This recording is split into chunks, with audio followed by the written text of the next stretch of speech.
Hoy, en Vivir lejos, hablar cerca, tenemos a Blas Moreno, mi padre. Abuelo, padre, marido, hermano, que nos va a hablar de su abuelo. Hola, Blas.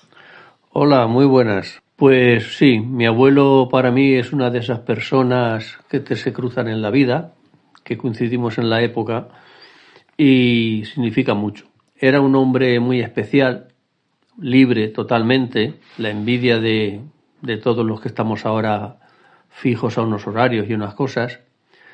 El abuelo, esto hay que situarlo en Tarazona de la Mancha, al norte de la provincia de Albacete. El abuelo no fue a la escuela nunca, pero el abuelo era un autodidacta, sabía de plantas, de animales, de caza, de abejas. Era una enciclopedia. Escribía artículos, cuentos, poesías. Entonces, yo que soy el mayor de los 12 nietos que tenía, tuve el privilegio de estar con él en muchísimas ocasiones porque me llevaba al campo, me llevaba a un colmenar que tenía. Los demás primos nuestros pues eran pequeñines y yo con 10-12 años pues ir con él era como ir a Euro Disney cuando me llevaba al río Júcar. Entonces él, aunque la vestimenta de la Mancha de la época era con su gorra, era con su blusa negra de abuelo a abuelo, realmente no tendría ni 60 años. Era un hombre fuerte, afable, de sonrisa siempre tranquila, increíble. Entonces, pues era un conversador nato también. Cualquier cosa que había pasado, que había hecho, te lo relataba como si estuvieras viendo una película. Igual te hablaba de la agricultura, que te hablaba de una aventura un día de caza, o te hablaba de las abejas.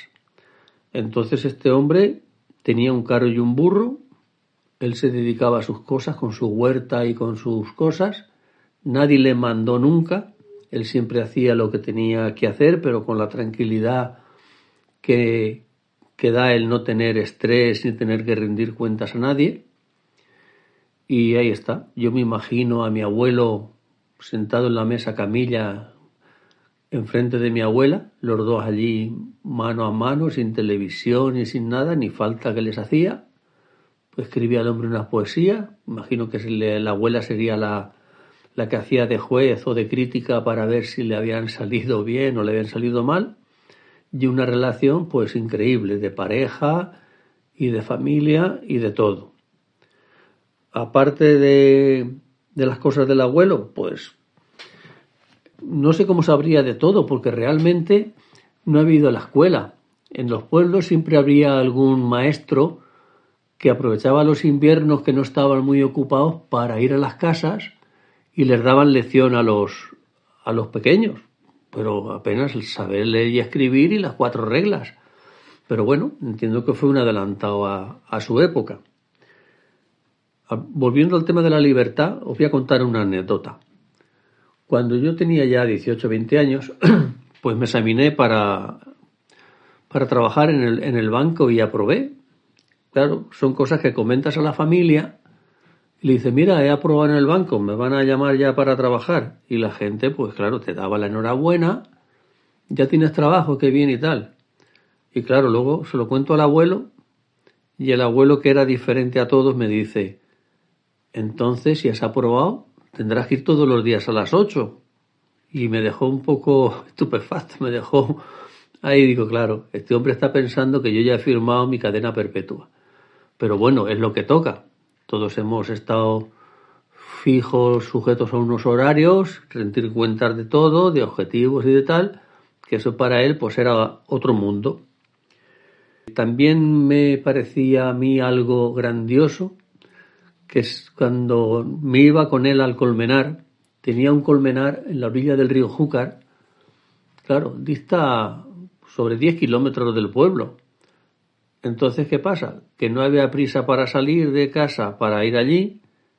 Tenía un carro, tenía un burro y íbamos tranquilos sentados en el carro sin ninguna prisa. Por donde íbamos pasando me iba contando anécdotas y los bancales de quién son. este es de fulanito, este es de menganito, pues mira, por aquí había perdices, por aquí no sé qué. Y contaba anécdotas, pero desde el principio hasta el final. Y tardábamos pues 2 horas largas en llegar al Colmenar. Al llegar allí, pues acampábamos, pero para quedarnos. Entonces allí ya nos dedicábamos al tema de las colmenas, que también era apicultor. Pero claro, las colmenas antiguas que tenía él, que eran troncos huecos, donde hacían los panales, las abejas y tal, claro, eso era una cosa muy laboriosa, que había que sacarlos como podía, las puntas que decía él de cera y miel, y había que machacar todo para extraer la miel. Eso era muy, muy farragoso, ¿no? Y claro, ahora cuando yo iba ya tenía él la moderna apicultura, no veas. Eran unas cajas que tenían 10 láminas, que decía él, 10 panales, y ya sacábamos la miel de allí. Yo lo he visto por iniciar un poco el tema de las abejas, ir a un árbol que se había pegado allí un enjambre grande, un pegotón de abejas exagerado. Cogía un saco, lo ponía debajo y con paciencia infinita empezaba a hacer que cayeran dentro del saco todo el pegotón de abejas grandes, y ya las cogía y las capturaba allí un poco, ¿no? Íbamos a la casa, el colmenar. El colmenar tenía en las cumbres del río, hacía una ladera cuesta abajo hasta la orilla del río. En la parte de arriba había 4 dependencias, un dormitorio, un comedor, y luego estaba la habitación del burro. La habitación del burro era la habitación principal. Parece ser que aquello sería un poco de paso, o donde los mozos de los campesinos, los mozos que tenían mulas que labraban por allí, las refugiaban un poco porque había 4 pesebres. Entonces la casa era así, tenía arriba las habitaciones en línea y abajo, pues en las laderas, un corral cercado y tal, y unas 60 colmenas. Bueno, pues volvemos al enjambre. Él llevaba las abejas en un saco y cogía una colmena cuadrada con 10 láminas, pero sin miel y sin nada, y dice: aquí vamos a hacer que habiten las abejas que traemos en el saco. Ponía la colmena, la piquera siempre mirando hacia el sur. Delante de la colmena ponía un trapo blanco, una sábana normalmente, y encaraba así a la entrada de la colmena, que se le llaman piquera. Y entonces vaciaba el saco con muchísimo pulso y me decía: estate muy atento. Si cuando van entrando las abejas entra la más grande, que es la reina, entonces harán vivienda ahí, harán casa y se quedarán. Pero si la reina se va volando y no entra ahí, las abejas la seguirán y esa colmena no la podremos tener. Total, que así lo hacíamos, y cuando ya había mucho cuidado y mucha observación, veíamos que entraba la reina y ya pues se quedaban allí las abejas y la mar de bien. Luego, claro, íbamos allí a trabajar, no íbamos allí de paseo. Entonces salíamos bien disfrazados, con la mascarilla de malla bien, a sacar los cuadros de la miel. Él normalmente sí, se ponía la mascarilla, pero a veces llevaba la camisa abierta, que tenía la barriga un poco gordita, y le picaba en la barriga y se quedaba igual. Pero claro, a mí me protegía mucho. Imaginaros que la colmena que tiene 10 cuadros y los tenían llenos de miel, porque ya había pasado la flor del romero, la flor de tal, en fin. Y estaban los 10 cuadros llenos de miel, pues les quitábamos a las abejas 5, con un ahumador le echaba un poco de humo para que estuvieran así un poco más adormiladas y no estuvieran agresivas. Llevábamos los 5 a la casa y les dejábamos otros 5 y les poníamos 5 en blanco para que comieran de sus 5, y si había todavía floración hasta más adelante pudieran rellenar los siguientes cuadros, que son los que iban ellas a tener alimento para todo el invierno. Una vez en la casa, cogíamos esos cuadros llenos de miel, que las celdillas, los hexágonos esos que tienen, estaban tapados. Él tenía unos cuchillos muy largos metidos en agua caliente, y le quitaba por encima la capa a las celdillas para que se quedaran al descubierto, y entonces los metíamos en una especie de bidón con unas jaulitas a los lados, que le llamamos el extractor, que le dábamos una manivela con un engranaje, eso giraba y por la fuerza centrífuga soltaba la miel hacia las paredes de ese bidón, el extractor, luego girábamos los paneles esos hacia los de dentro hacia afuera, volvíamos a darle otra vez y volvíamos a sacar las otras celdillas siempre por la fuerza centrífuga. Y llenábamos unos bidones de miel, 20 kilos cada bidón, llenábamos muchos bidones de miel. Luego, a la vuelta de 2 días o lo que fuera, llegaba mi tío con el tractor, el remolque y tal, y se llevaba los bidones. Eso sí, no llevábamos... El menú llevábamos, a lo mejor teníamos arroz y patatas, pero no nos hacía falta tener allí ningún chef. El abuelo se apañaba bien. Por allí había todo tipo de animales, conejos, tal, y aparte de que era cazador, pero realmente no le hacía falta disparar ningún tiro para salir allá a las ramblas donde más matorrales había, que sabía dónde estaban los conejos.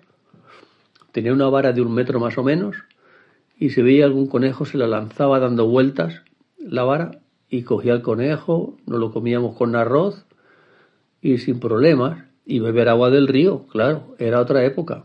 No había contaminación, no había de nada. Estaba todo libre y limpio.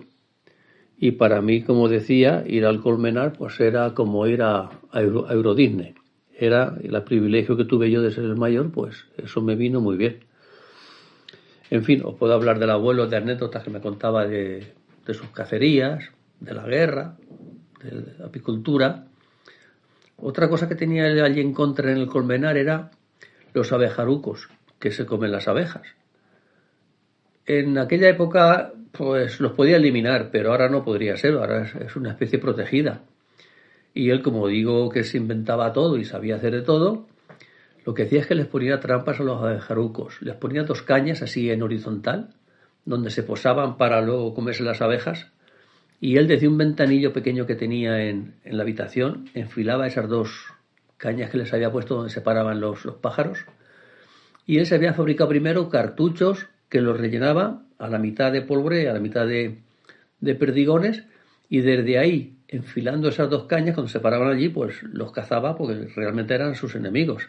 Ahora, como digo, pues eso sería impensable. Si se comen las abejas, pues se las comen y ya está.